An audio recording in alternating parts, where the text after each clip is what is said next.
കുട്ടികളെ എല്ലാവർക്കും നമസ്കാരം. ചീരാപ്പ് വന്നിരിക്കുകയാണ് കുട്ടികളെ. അതുകൊണ്ടാണ് വയ്യായ്ക മാറിയതേ ഉള്ളൂ. മാറിയാലും മാറിയില്ലെങ്കിലും ഡിലീഷ്യസ് ആയ കാര്യങ്ങൾ നമ്മൾ കഴിക്കണ്ടേ. ഇത് എന്താണ് ഞാൻ കഴിക്കാൻ പോകണമെന്ന് ആർക്കെങ്കിലും അറിയോ?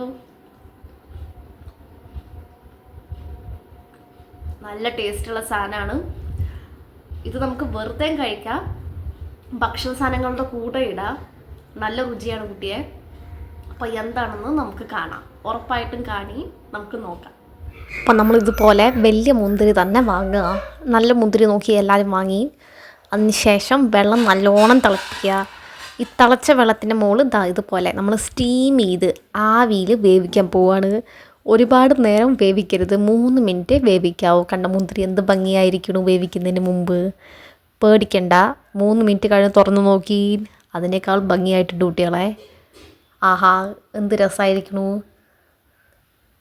കളറ് തോലിൻ്റെ ഇതേപോലെ വരും. അങ്ങനെ നല്ല മണവും വരും, നല്ല ടേസ്റ്റുമാണ് എന്ന് പറഞ്ഞ് ഇപ്പോൾ കഴിക്കരുത്. ഉണക്കി കഴിഞ്ഞതിന് ശേഷമാണ് ടേസ്റ്റ്. നമ്മൾ ടെറസിൻ്റെ മുകളിൽ വെച്ചതാണ് കാണുന്നത്. ഈ പ്ലാവ് നമ്മുടെയാണ്. അത് പറഞ്ഞ് ആ തെങ്ങ് കാണുന്നത് നമ്മുടെ തൽക്കാലമല്ല. സ്ഥലമൊക്കെ നിങ്ങളെ കാട്ടുകയാണ് കുട്ടിയെ. മുണ്ടൂർ പ്രത്യേകിച്ച് നല്ല ഹരിത ഭംഗിയുള്ള സ്ഥലമാണ്. ആ പച്ചപ്പ് കാണുമ്പോൾ തന്നെ നമ്മുടെ മനസ്സിന് നല്ല കുളിർമയാണ്. അത് പറഞ്ഞിട്ട് നമ്മുടെ മുന്തിരിയുടെ കാര്യം മറന്നു പോകരുത്. മുന്തിരി നമ്മൾ ടെറസിലാണ് ഉണക്കാൻ വെക്കുന്നത്. അങ്ങനെ എല്ലാ ദിവസവും രാവിലത്തെ വെയിൽ കിട്ടട്ടെ. അങ്ങനെ നമുക്ക് മനസ്സിലാവും അതിൻ്റെ വെള്ളമൊക്കെ വറ്റി അത് നന്നായിട്ട് ഉണങ്ങും എന്ന് നമുക്ക് മനസ്സിലാവും. ഒരു ദിവസം വെച്ചാൽ പോരാ, എല്ലാ ദിവസവും വെയിലുള്ള സമയത്ത് വെക്കുക. ഈ ചൂടത്ത് ധൈര്യമായിട്ട് മുന്തിരി ഉണക്കാം. ഉണങ്ങിയില്ലെങ്കിലേ അത്ഭുതമുള്ളൂ, സത്യമാണ് പറയണത്. അപ്പോൾ ഈ പരിഭവം കുട്ടിയെ എൻ്റെ അമ്മ ഇട്ട് തരികയാണ് എൻ്റെ കയ്യിൽ. കഴിഞ്ഞു എന്നാണ് ഞാൻ വിചാരിച്ചത്, പക്ഷെ കഴിഞ്ഞിട്ടില്ല.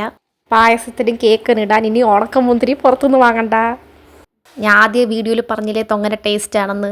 വെറുതെ പറഞ്ഞല്ല. ഞങ്ങൾ പാലക്കാട് മുണ്ടൂരുകാർ, ഞങ്ങൾ സത്യസന്ധരാണ്. ഞങ്ങൾ കള്ളം പറയാറില്ല കുട്ടിയെ. അതിൻ്റെ അർത്ഥം ബാക്കി ജില്ലക്കാർ കള്ളം പറയുന്നല്ല. ആരും തല്ലാൻ വരരുത്. വീട്ടിൽ തന്നെ അപ്പോൾ ഉണക്ക മുന്തിരി ഉണ്ടാക്കാം.